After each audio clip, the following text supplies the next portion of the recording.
Hey there, my name is Aristotle Daskal. I'm founder of GoStartup.io, and I help business owners build profitable software products quickly by using lean, minimum viable teams. Today, I'll be sharing a case study of one of our clients, Bradley Roulson, co-founder of Timely, a tech startup here in Vancouver, BC. While working with me, they were able to develop twice as many features in the same time frame with the same team size, skyrocket their product rating from 2.6 to 4.2 out of 5, and double their yearly revenue while cutting their spending in half. After this case study, if you're interested in getting similar results, feel free to book a call to talk to us, and we're going to talk to you about what we have to offer and how we can help you. Before we started working together, what were the major pains that you felt in the business? Yeah, well, as a co-founder of the company, and we had it going for a couple of years. It was a good 2 or 3 years in a startup. It was tough. We had some tough times. It was we had the vision, the market was there. Figuring out that fit was a challenge, and one of the challenges that we had in trying to get there was we had a distributed model. So a distributed team environment, which is not uncommon in today's environment. But the problem, the challenge with that is just managing people towards a common goal. When you're having morning stand-ups, sure, you have a couple of these checkpoints that's kind of common in the industry, but it's really, how do you get people working That was the number one, basically, right? The vision. That was it, and we wrestled with that, Eris, for a couple of years, and it was around the year 4 that we met you and helped us organize that. Like, you took our team, we had a couple of people in the office, people remote, pull it all together, common goal, get everyone working as a team in a positive way towards that. It was we weren't able to do it, and you were pulling it together, and I tip of the hat to you for that. I appreciate that. It was great times working together. Remember that how we started is that we looked at the process. Like, we said, what is the best way to do agile with this company, with this product, with this team, basically. And then we started changing the way that the team was doing agile. We started doing daily stand-ups. You were right there, close to the developer physically, and you were able to see. Would you tell that the engagement changed and the focus, the productivity of the development team changed? It turned around. It definitely turned around for the positive since you were when you got involved and working in what I say the battlefield out there in the slaughterhouse, in the fields, getting gunned down with in that environment. We saw it, and it was challenging for me, dude. Like, I'm working in an environment, I'm selling a product that was just missing its points. Like, we just weren't building what the vision was and what I was selling to the client. And you got involved. And it takes a couple of months for things to turn around, but all of a sudden, bam, things are being developed, things are coming together, and I'm watching it as a sales guy. And there are two things basically that happened. One of them was around defining properly the product, where you were talking to the customers and you were looking at what the team was actually building. And I remember that you were not pleased. You kept on saying that this is what the customer actually need, and yet we're building this. We're building just one thing that one customer said instead of building the whole thing. And around the product, basically, we started using some road mapping proper tools.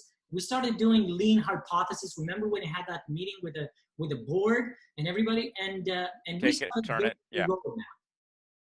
And you were able to see how over the next quarters and even a couple of years, we were planning actually to validate those hypotheses that you guys basically raised. And you guys knew the business best. Remember that we implemented those boards where customers could raise ideas and say, yeah, and I need that, a little bit of feedback. You got to have that kind of stuff in a startup environment where you're trying to crack a new nut.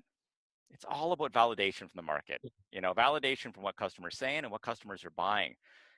Yeah, that feature map of letting customers go in, itemize, prioritize, vote on the features that they wanted, because you get this core, Eris, you get this core group of it's a couple of people, 5%, maybe even less, 2% of customers that love you, and they want to see you succeed, and they're willing to help you, but they have to be able they need a way of being able to communicate their needs, what they're looking for, and then see it turn into something that you're listening to them. And we failed on that until you came on. So you came on with that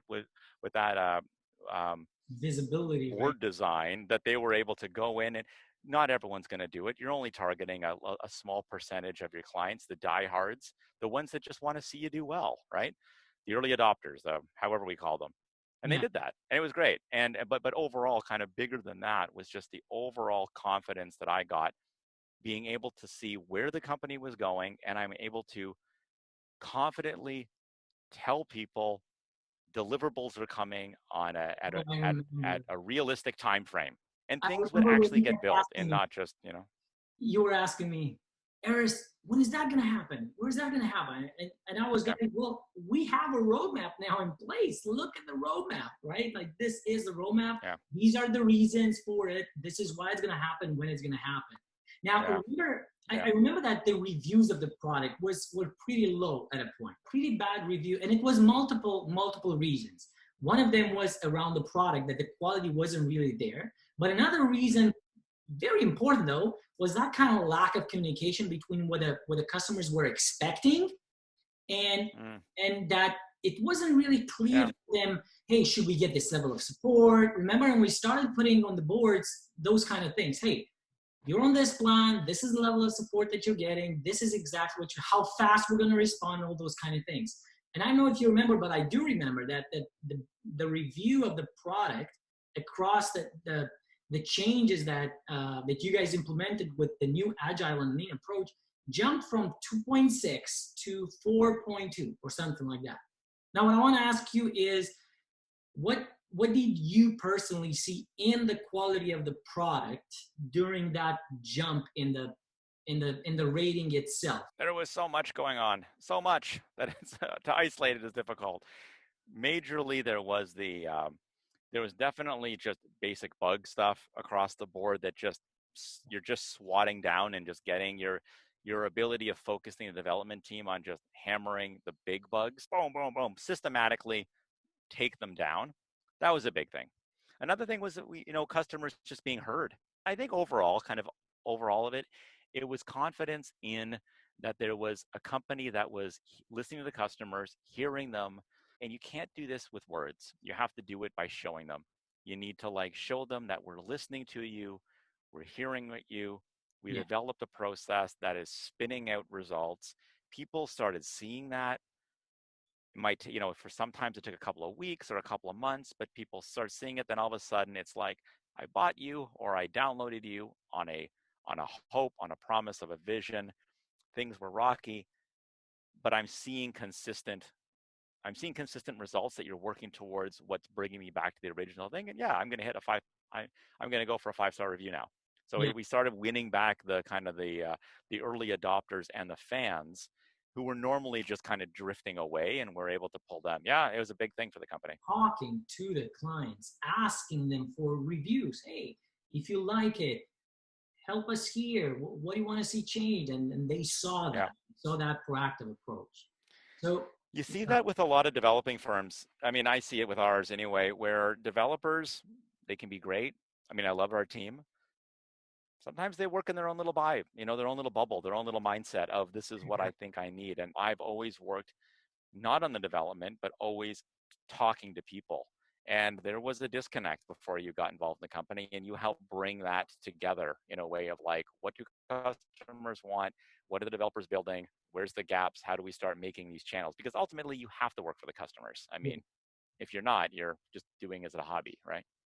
we started setting processes in place for the product management, for the development itself, for the measuring, right? We started measuring how much the development team is actually building in a unit of time, sprints, those kind of things that weren't even there. Remember when we started doing daily meetings with video and you were able to see actually the faces of people that you guys haven't seen for years, maybe because they weren't even pushed. Maybe they didn't even have daily stand-ups from what I remember.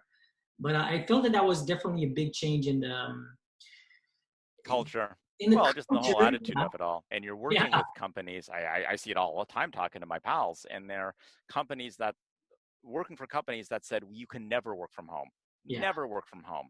And then all of a sudden it's, these mandates come down and all of a sudden they made it happen. But they're going through similar challenges that we went through. All of a sudden you've got a distributed model, everyone working home. The importance is keeping the culture, keeping the things together in a remote environment. Yeah, I think a lot of companies could be using your help right now. I appreciate that. Well, think about this. If you implement the right processes like we did, and by the way, remember we documented all of these and continued, and you had other dedicated resources in place. They continued to use basically those exact resources. Mm-hmm. You could even bring a junior to start working on those, because it was not about having the expensive management over there. It's about having the right process and just doing it. I could go, other people can take over, more people can get hired, but you need the script. Otherwise, you're winging it every single time. Yeah. Same thing with development in a different way. You need a written script that you can take, modify, get feedback, improve, but you've got a template that you're able to live on. And, without a script, you're in a startup mode forever. You never get out of it because you're always just doing things on the fly. You need predictability, and you need something that's stable. Yeah. What would you say to someone that would be on the edge about working with me? If you've got the problems of you're trying to improve productivity, you're trying to build systems, you're working with a team that is, I will say distributed, and you're trying to focus them towards a collective goal, hire you. If I did again at the next startup and I was in a similar boat and you came in with consulting and able to put down processes and help build the visioning and the roadmap and all that, I'd hire you back in a second. Easy recommendation to give. If tech companies would implement these processes that we together actually implemented with your product, if they would implement them like that, they wouldn't have to micromanage their staff. They don't have to even be in the same office, right? They don't even have to overlap their hours, because this is the process, this is how they work, this is the outcome how they work. It's not based on what you're doing in the second, right? You need developers to be creative, because that's their gem. That's so much of their juice, is being able to bring in their creativity into their workplace. You want them to have a freedom. I need freedom. I need to be able to go off the script if I need to. I need to be able to create deals when I see opportunities. Yeah. I need that to make deals happen. However, I need a script. When I used to coach running, I need to put people on a running program. They can divert. I don't need to watch them 24 hours a day. But what I need them to do is follow a pattern, because that pattern is going to get them to running the goal that they need to hit. That's just what, that's kind of training 101. It's coaching 101. Exactly. You need a roadmap. You need some structure. And then you allow people to play. Inside it. There's kind of an expression I like when it comes to, property management. Fences make good neighbors. Because, when you have a fence, you're able to go right up to the edge of your property line. Yeah. But if you live on a property and you're on a cliff and there's no fence, you stay 50 feet back because you're too scared.